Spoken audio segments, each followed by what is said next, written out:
कोई ये यूनिफॉर्म डोरी है, एक स्ट्रिंग है, सब जगह से समान है, यूं नहीं यहाँ से मोटी हो पतली हो, सब जगह से सेम है ना।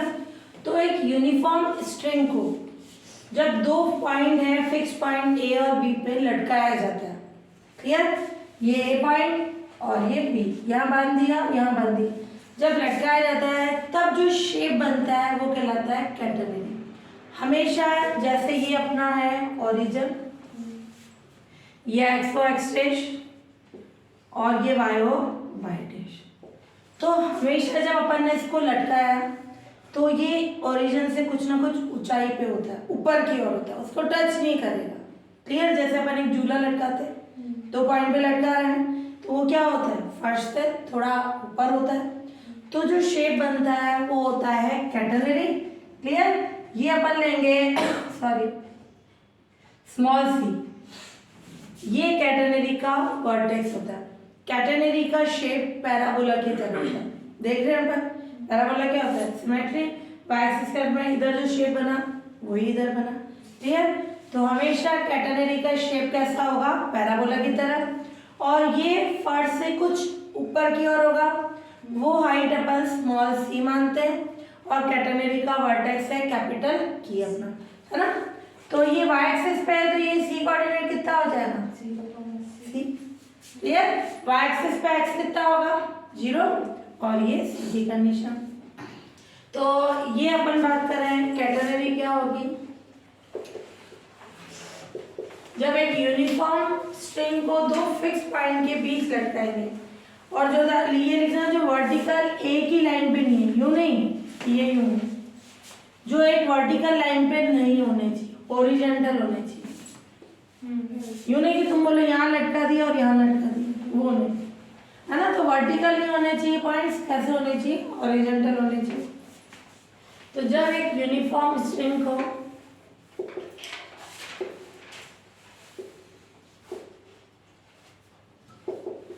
है ना, जो यूनिफॉर्म एक समान डोरी को 2 फिक्स पॉइंट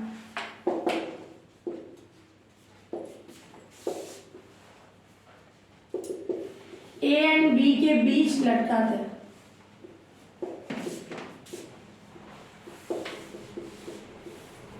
क्लियर। तो और ये ग्रेविटेशन के अंदर ये किसके कारण लटकती है, 2 फिक्स पॉइंट पर किसके कारण लटकती है, ग्रेविटेशनल फोर्स के कारण। जो ग्रेविटेशनल फोर्स के कारण लटकती है। तो इससे बनने वाला शेप क्या आ जाएगा, कैटेनरी।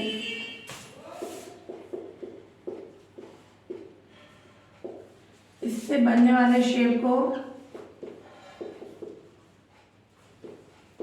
कैटेनरी कहते हैं।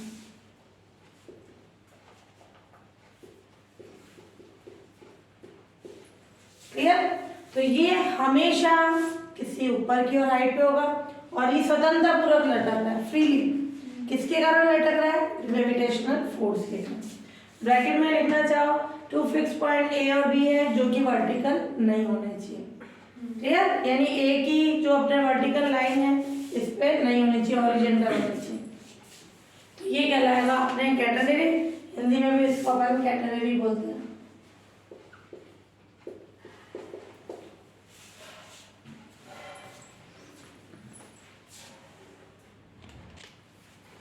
अपन ने पहले लिखा था कैटेनरी, है ना। कैटेनरी क्या था, कोई यूनिफॉर्म स्ट्रिंग या चेन थी, उसको 2 फिक्स पॉइंट पर हैंग कर रहे हैं, लटका रहे हैं, तो जो शेप बना वो क्या कहलाता है, कैटेनरी। अब बात कर रहे हैं कॉमन कैटेनरी की, यहाँ इसको यूनिफॉर्म कैटेनरी भी बोलते हैं। जब स्ट्रिंग है या चेन है उसका पर यूनिट लेंथ का वेट, प्रति इकाई लंबाई का भार, वो कांस्टेंट हो। पर यूनिट लेंथ का वेट कांस्टेंट कब होगा, जब वो यूनिफॉर्म होगी, सब जगह से सेम ही होगी, क्लियर। तो अगर किसी स्ट्रिंग या चेन का पर यूनिट लेंथ का वेट कांस्टेंट है, प्रति इकाई लंबाई का भार कांस्टेंट है, यानी वो सेम जगह सब जगह से क्या है, यूनिफॉर्म है, तो ऐसी कैटेनरी को अपन क्या बोलेंगे, यूनिफॉर्म या कॉमन कैटेनरी बोलते हैं। वैसे अपन ने हमने कैटेगरी में ही शो किया कि वो सब जगह से क्या होनी चाहिए, यूनिफॉर्म होनी चाहिए, वही हो गई कंडीशन। तो कॉमन कैटेगरी में क्या होगा, स्ट्रिंग या चेन का प्रति इकाई लंबाई का बार कांस्टेंट है, तो जो कैटेगरी है उस कैटेगरी को यूनिफॉर्म या कॉमन कैटेगरी कहते हैं। Clear? Intrinsic equation of the common category, यानी सामान्य कैटेगरी का नियत समीकरण। सबसे पहले एक ये हॉरिजॉन्टल लाइन है, उस पे 2 फिक्स पॉइंट है, उस पे अपन ने एक यूनिफॉर्म स्ट्रिंग को या चेन को लटका दिया। क्लियर? तो ये कैसी कैटेगरी बन गई, यूनिफॉर्म, है ना, यूनिफॉर्म या कॉमन कैटेगरी। इस कैटेगरी की हाइट ओरिजिन से कितनी है, स्मॉल सी, है ना, तो ये सी कैटेगरी का वर्टेक्स हो जाता है 0 सी। अब मैंने क्या ले लिया, और इस चेन का प्रति इकाई लंबाई का बार, पर यूनिट लेंथ का वेट स्मॉल w ले लिया, कांस्टेंट, सब जगह से सेम होगा, प्रति इकाई लंबाई का, नहीं यहाँ w है, इधर भी w, सब जगह w है ना। तो स्ट्रिंग या चेन का पर यूनिट लेंथ का वेट स्मॉल w है। अब अपन ने ले लिया इस स्ट्रिंग पर कोई पॉइंट p, ये आर्क जो चाप की लंबाई है वो कितनी ले ली, s। क्लियर? ये ले लिया अपना c 0 सी। हाँ, अब अपन क्या करें, इस cp का वेट कितना हो जाएगा, पर यूनिट लेंथ का वेट है स्मॉल w, तो s लेंथ का कितना होगा, w। क्लियर? पर यूनिट लेंथ का वेट है, प्रति इकाई लंबाई का बार है w, एक लंबाई के लिए w, तो s लंबाई के लिए क्या होगा, ws। अब ये वेट का आएगा, इसका मिड पॉइंट, cp का mid point, centre of gravity, ये g, ये कितना आएगा, ws। क्लियर? अब मैंने ले ली इस p पर टेंजेंट लाइन,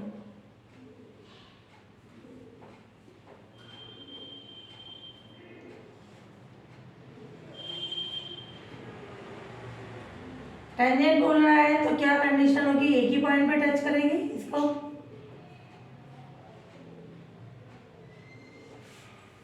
ये टेंजेंट लाइन इसमें ऊपर की ओर फोर्स लग रहा है या टेंशन लग रहा है T, ऊपर की ओर, ये टेंजेंट लाइन की डायरेक्शन में टेंशन T है, वो एक्स एक्सिस के साथ कितना एंगल बना रहा है, शायद।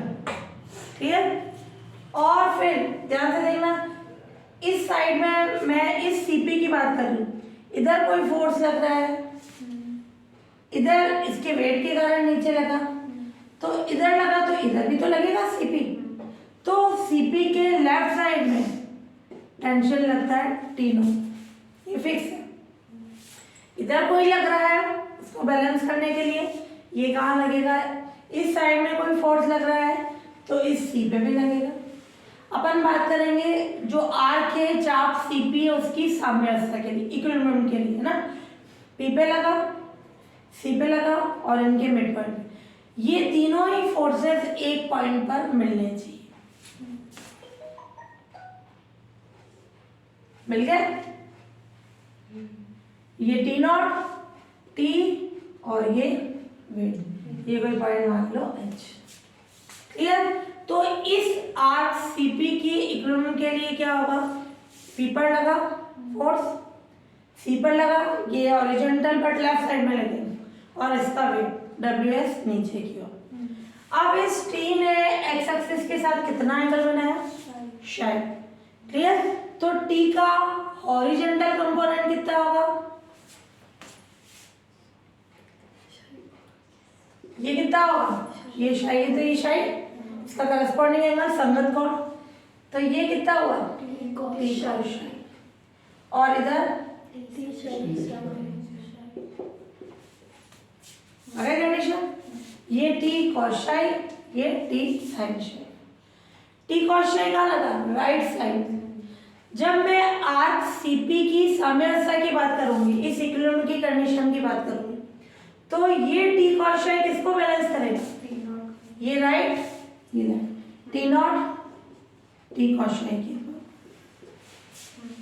और ऊपर कौन सा लगा टी साइन शाई, नीचे वर्टिकल डब्ल्यू एस। इनको डिवाइड करें टी साइन शाई अपॉन टी कॉस शाई, क्लियर, और W S upon T not. T naught की वैल्यू होती है, बता रही क्या होती है, तो इससे अपने पास क्या आ जाएगी कैटेनरी की इंट्रिंसिक इक्वेशन, नए समीकरण, यानी एस और शाई में रिलेशन आ जाएगा, क्लियर। टी नॉट की वैल्यू फिक्स होगी डब्ल्यू सी,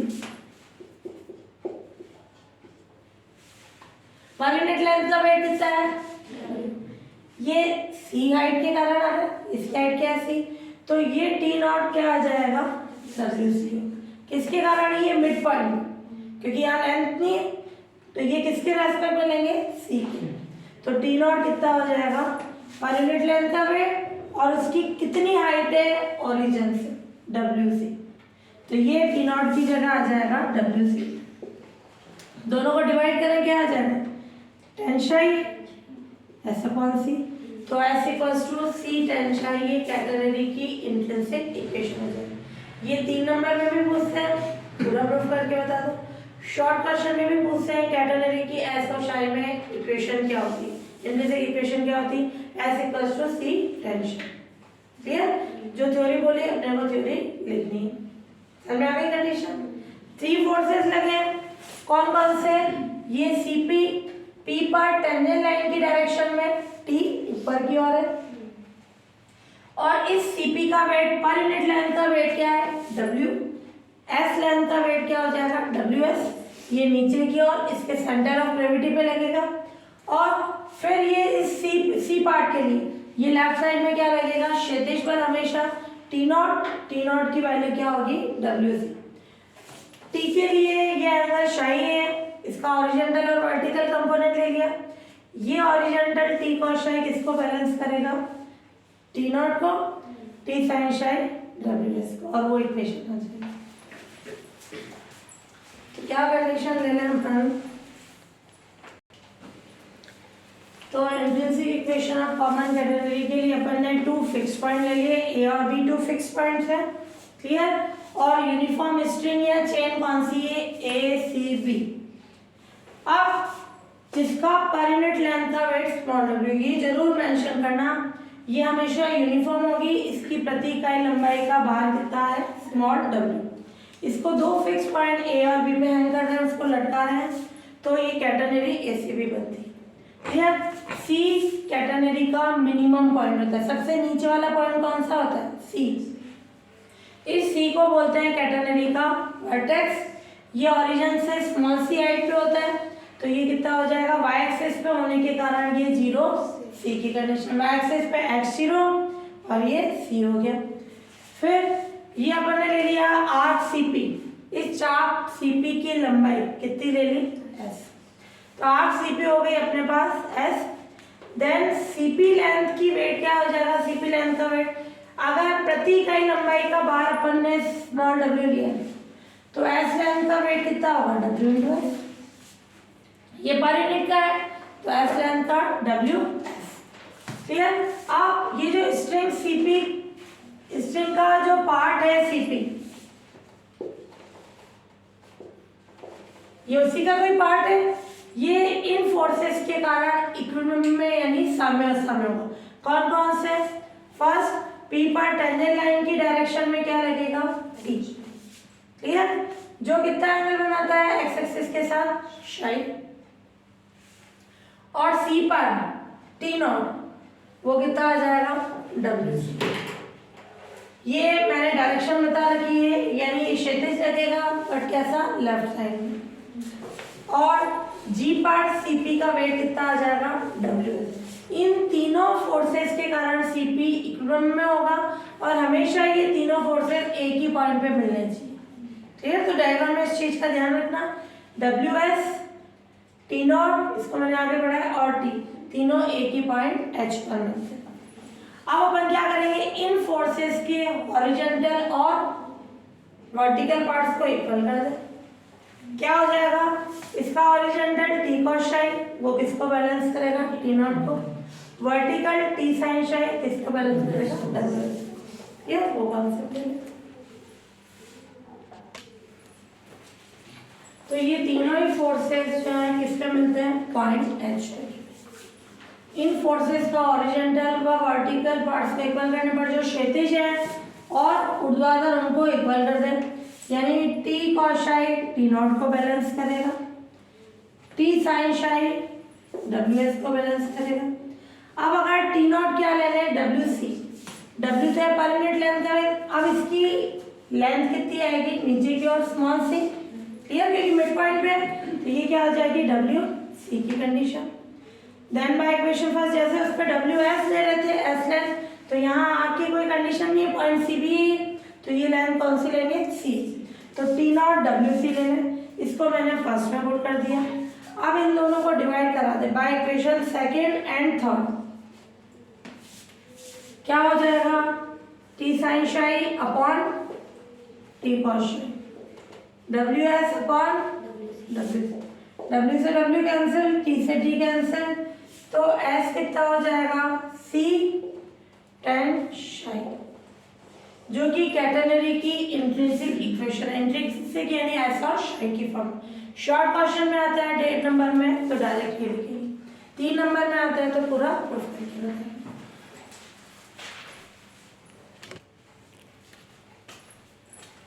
कैटेनरी की इंट्रिंसिक इक्वेशन यानी S equals to C tension, ये अपन ने प्रूव की। अब इसकी क्या चाहिए, कार्टेशियन इक्वेशन, यानी कार्टेशियन यानी एक्स और वाई की फॉर्म में। टेंशन क्या होता है, D Y by D X, slope को इसी फॉर्म में तो लिखते हैं। टेंजेंट लाइन ने एक्स एक्सिस के साथ साई एंगल बना है, tan psi D Y by D X, clear, ये मैंने चेंज करा।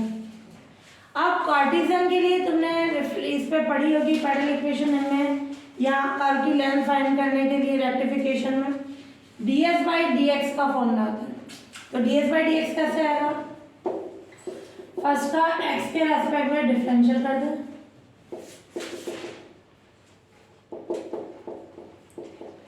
कितना हो जाएगा, ds upon D X C D two Y upon D x square. D S by D X को क्या लिख सकते हैं, चाप की लंबाई की कंडीशन से आर्क लेंथ से under root of 1 plus d Y by D x का होल स्क्वायर, है ना। ये फॉर्मूला होता है d S by D x का, under root 1 plus d Y by D x का होल स्क्वायर, दोनों तरफ स्क्वायर कर दे, 1 plus d Y by D x का होल स्क्वायर कितना हो जाएगा, सी D two Y upon D x का स्क्वायर का स्क्वायर। देखो इसको चेंज मत करो। अब इसको सॉल्व करने के लिए d Y by D x अपन ने जो डिफरेंशियल में कॉन्सेप्ट पढ़ रखा है थर्ड चैप्टर में, d Y by D x कितना होता है, p, then d two Y upon D x square कितना हो जाएगा, d P by D x. इसको किस पे रखें, सेकेंड में, देन बाय इक्वेशन सेकेंड क्या आ जाएगा, under of 1 plus P square C D P by D X. अब अपन क्या निकालेंगे, इसका सेपरेशन करके p की वैल्यू, फिर p कितना था, D Y by D X, वापिस सेपरेशन करके x और y का रिलेशन आ जाएगा। तो क्या करें, सेपरेशन करोगे तो D P upon under of 1 plus P square, ये c है, c ये किसका इंटीग्रेशन होता है, साइन हाइपरबोलिक इनवर्स, एक लॉग का भी होता है, log x plus under of X square plus A square, log की फॉर्म में भी होता है, मैं हाइपरबोलिक की फॉर्म में लिखी, c साइन हाइपरबोलिक x, है ना, under of 1 plus x square, 1 minus x square होता तो साइन इनवर्स x हो जाता, माइनस होता तो प्लस के कारण साइन हाइपरबोलिक इनवर्स की कंडीशन, dx का क्या हो जाएगा, x, और एक इंटीग्रेशन का कांस्टेंट ले लो d। 8 point C, point C पे x कितना है, y कितना है, c। अपने p आ रहा है, p कौन है, dy/dx। तो यहाँ से dy/dx क्या होगा, c कांस्टेंट है, तो x 0 है तो dy/dx 0। इसको पुट कर दे इक्वेशन थर्ड में। Putting in equation third, c sine hyperbolic, ये कौन हुआ, p है ना, साइन हाइपरबोलिक इनवर्स 0, x भी 0 है, साइन हाइपरबोलिक 0 कितना होता है, 0। तो ये d कितना हो गया, 0। पुटिंग इन इक्वेशन थर्ड, ये लिख लेना, साइन हाइपरबोलिक इनवर्स 0 कितना होगा, 0। तो ये आ गया c sign hyperbolic inverse p x, d की वैल्यू आ गई 0। मैं वापस p कितना रखूं, dy/dx। तो इसको उधर भेजो, p equals to sine hyperbolic x/c। पहले c गया x/c, sine hyperbolic x, sine hyperbolic inverse उधर गया तो सिंपल साइन हाइपरबोलिक। अब p कितना है,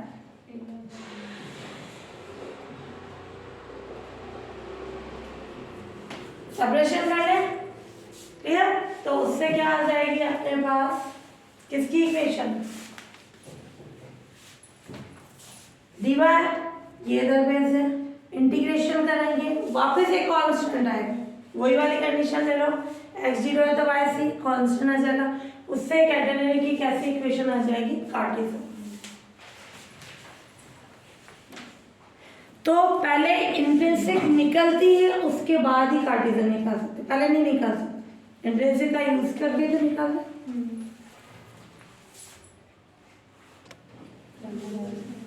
हाँ, इसका सेपरेशन करें, dy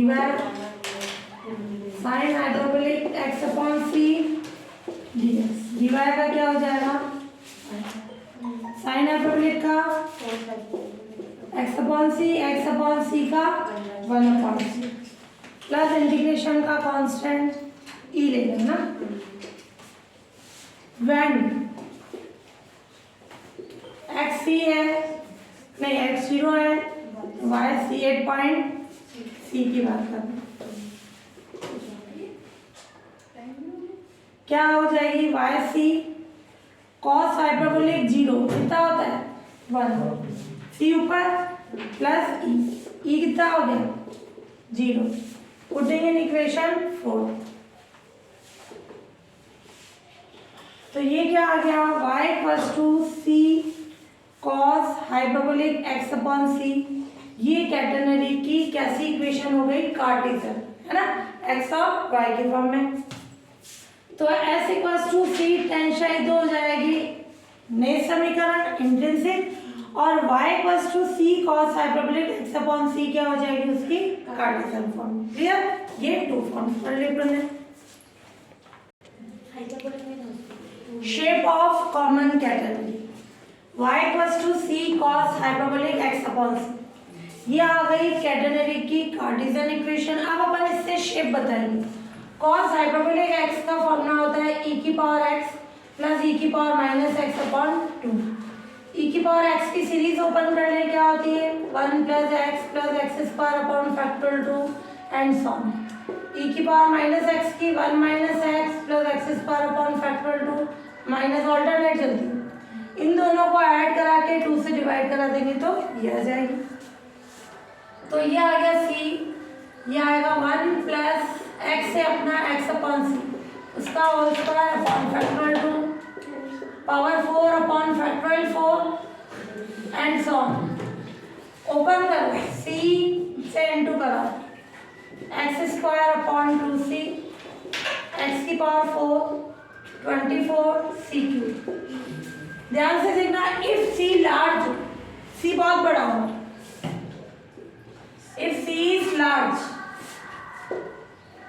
then, जब ये लार्ज है, जैसे c की वैल्यू मैंने 100 ले ली, 1/100 का क्यूब नेगलेक्ट हो जाएगा 0, तो क्या आ जाएगा, y इक्वल्स टू c, इसको नेगलेक्ट नहीं करेंगे ना, ये नेगलेक्ट हो गया 0। तो ये किसकी इक्वेशन आ गई, y माइनस सी एक्स स्क्वायर अपॉन 2c किसकी इक्वेशन है? पैराबोला। हाँ ये आ गया अपने पास। जब अपन ने c लार्ज बोला ये क्या हो जाएगा? हायर टर्म्स जीरो नेगलेक्ट हो जाएगा। तो y minus C equals to X square upon 2c ये अपन ने उधर भेज दिया। अब अपन पैराबोला की इक्वेशन ये पढ़ते हैं x square equals to 4ay। इसको मैं यूं लिख सकती हूँ।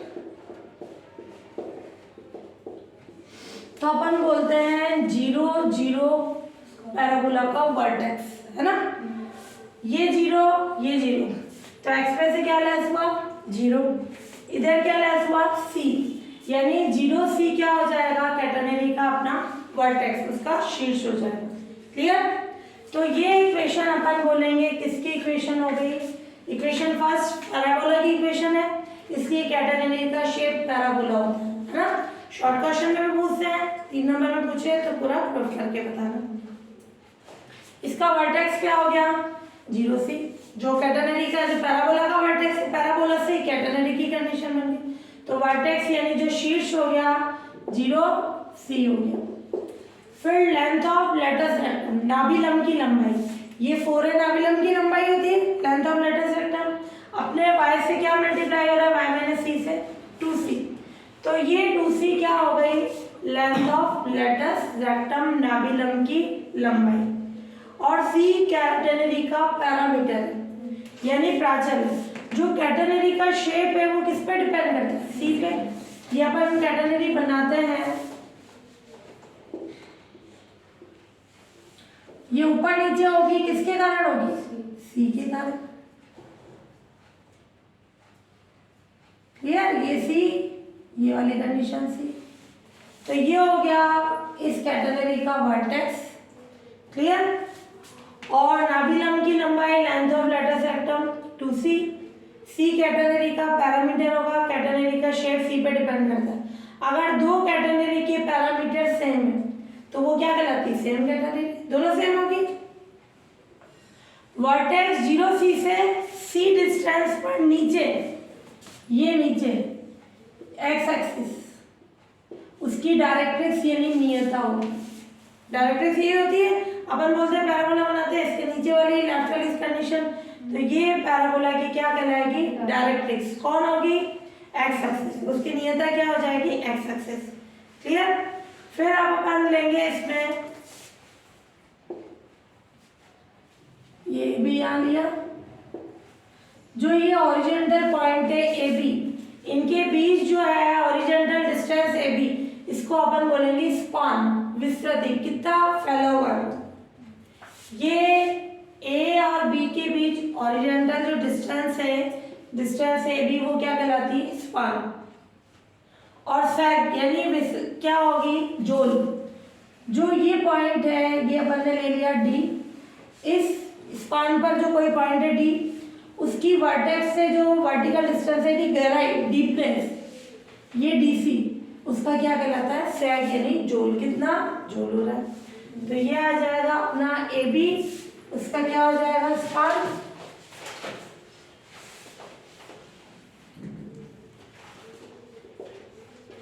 ए बी क्या होता है? स्पान यानी विस्तृति। और डीसी वो क्या कहलाता है? सेग यानी जोल। समझ में आया ना? स्पान यानी ए से बी तक जो हॉरिजॉन्टल डिस्टेंस है वो स्पान हो जाएगा। विस्तृति और डीसी यानी सेग यानी उसका जोड़ हो जाएगा। हाँ अब है general properties of common catenary. T cos Sai यानी ये हॉरिजॉन्टल कंपोनेंट अपन ने प्रूव किया किसके इक्वल होता है? WC। Clear? Second vertical component ऊपर लगता है ये किसके इक्वल होता है? WC के। Relation between S and psi जो इंट्रिंसिक इक्वेशन यानी S equals to C tan शाई। फिर relation between x and y यानी y कितना हो जाएगा? C cos hyperbolic x upon c। ये अपन ने प्रूव किए। अब है relation between s and x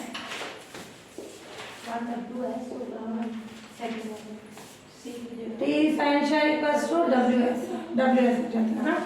अब relation between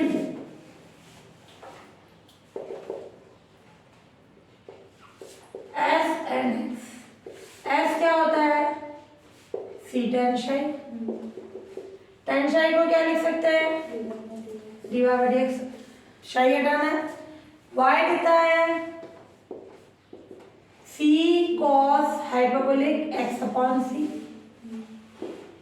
dy by dx कितना है, c cos हाइपरबोलिक का positive sign hyperbolic x upon c, फिर x का कोफिशिएंट 1 अपॉन c वो क्या हो जाएगा, डिवाइड हो जाएगा, क्या कर नहीं डिफरेंशियल कर रहे हैं अपन तो इनटू हो जाएगा डिफरेंशियल, तो c से c हट गया, इस dy बाई dx को अपन किस में पुट करते हैं, फर्स्ट में, पुटिंग इन इक्वेशन फर्स्ट, क्या आ जाएगी condition, S C sine hyperbolic x upon c, ये कैटेगरी की इक्वेशन हो गई s और x में। शॉर्ट क्वेश्चन में पूछते हैं s और शाई में बताओ, ये x और y में बताओ, क्लियर, s और x में बताओ, पर 3 नंबर में आया तो पूरा सॉल्व करके तो, नहीं तो डायरेक्ट पूछ लें तो डायरेक्ट कंडीशन। हाँ, अब है relation between s and y, अपन ने दो रिलेशन तो बताया, y c cos hyperbolic x upon c, y का x से रिलेशन है तो ये ध्यान रखना cos हाइपरबोलिक में, s का x से रिलेशन है तो sin हाइपरबोलिक। अब cos हाइपरबोलिक और sin हाइपरबोलिक हटाना है, क्या रिलेशन होता है, cos hyperbolic square x minus sin hyperbolic square x equals to, तो ये हटाने के लिए दोनों का स्क्वायर करके लेस करा दे, तो y square minus s square c square cos hyperbolic square x upon c minus sine hyperbolic square x upon c, ये कितना हो जाएगा 1, तो y square minus s square क्या हो जाएगा c स्क्वायर, तो y स्क्वायर की वैल्यू क्या हो जाएगी c square plus s square, clear, ये y स्क्वायर की वैल्यू हो गई। अब रिलेशन बिटवीन y एंड शाई, y और शाई के बीच रिलेशन देखें तो क्या होगा, ये तो हो गया y और s के बीच, या अपन बोल सकते हैं y s एंड c के बीच, तीनों के बीच रिलेशन पूछे तभी ये हो जाएगा।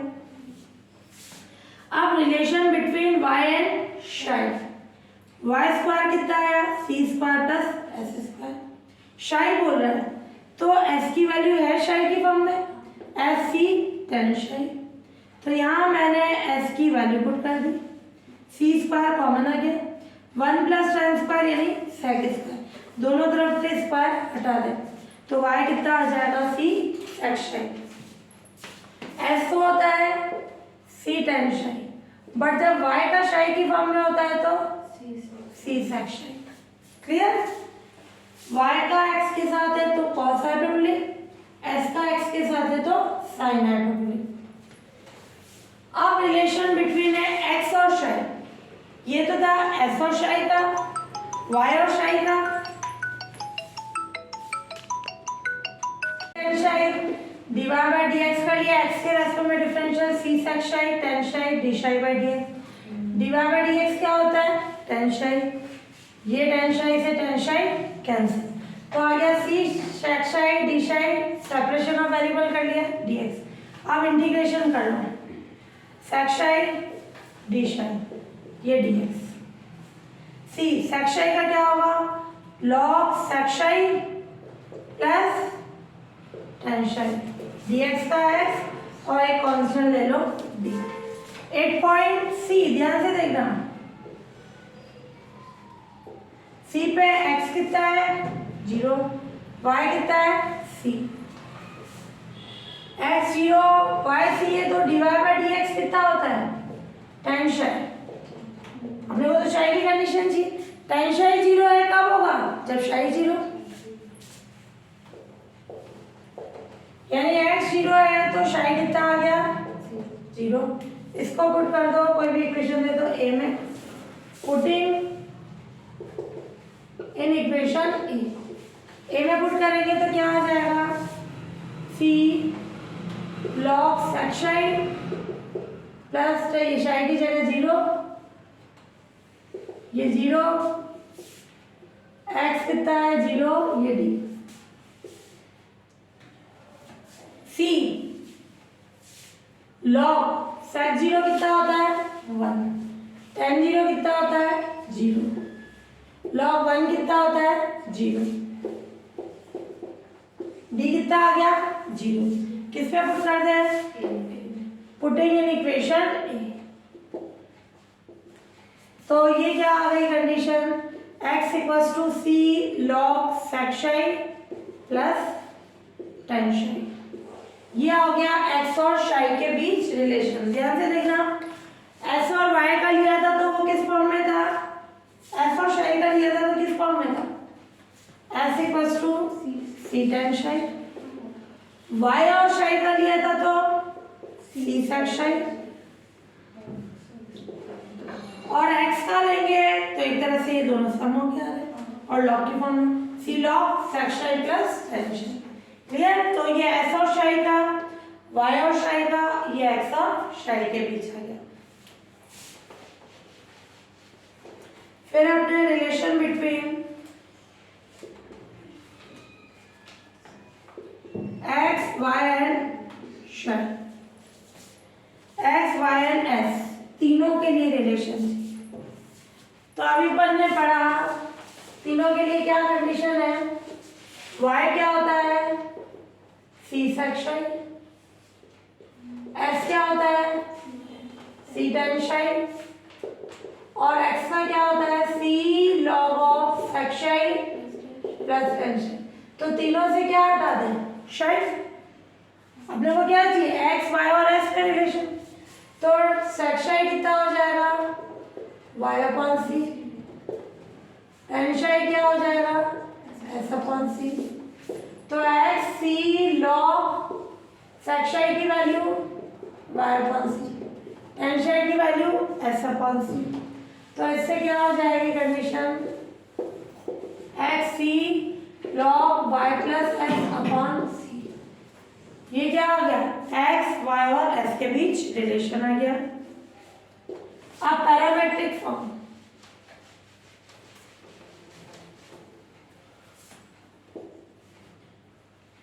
पैरामेट्रिक यानी प्राचलिक फॉर्म ऑफ द कैटेनरी।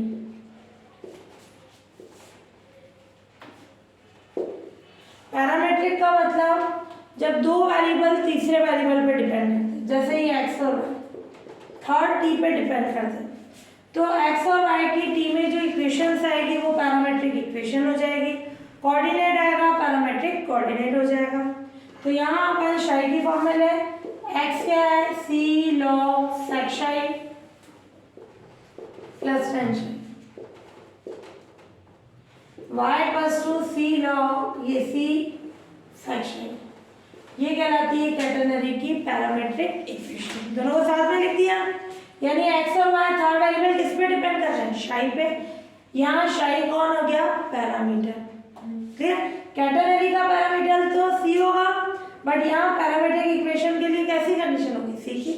तो c नहीं हो गया psi है ना, तो ये क्या हो गया, यहाँ पैरामीटर कौन है, psi।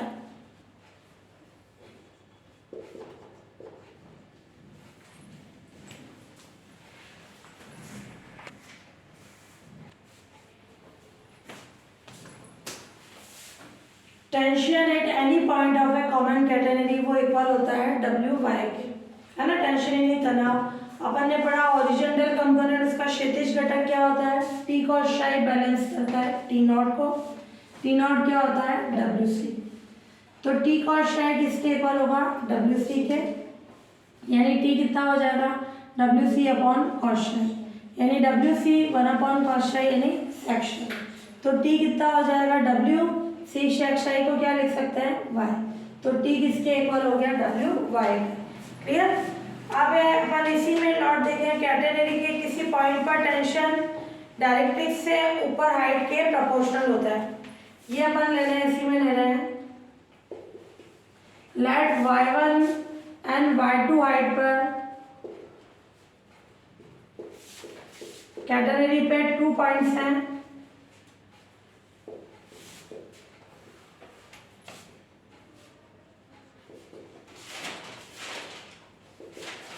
उन पर टेंशन क्या है,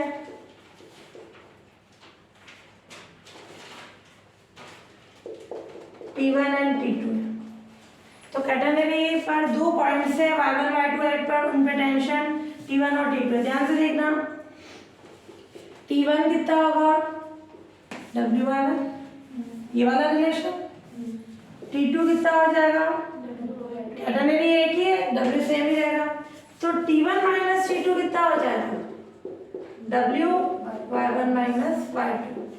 तो इससे बोल सकते हैं T1 माइनस T2 प्रोपोर्शनल है y1 माइनस y2 के। क्लियर कि दो अलग अलग हाइट पर जो पॉइंट है उन पे जो टेंशन है उनका डिफरेंस वो प्रोपोर्शनल होता है उन हाइट के डिफरेंस के। ये भी पूछा हुआ है ना।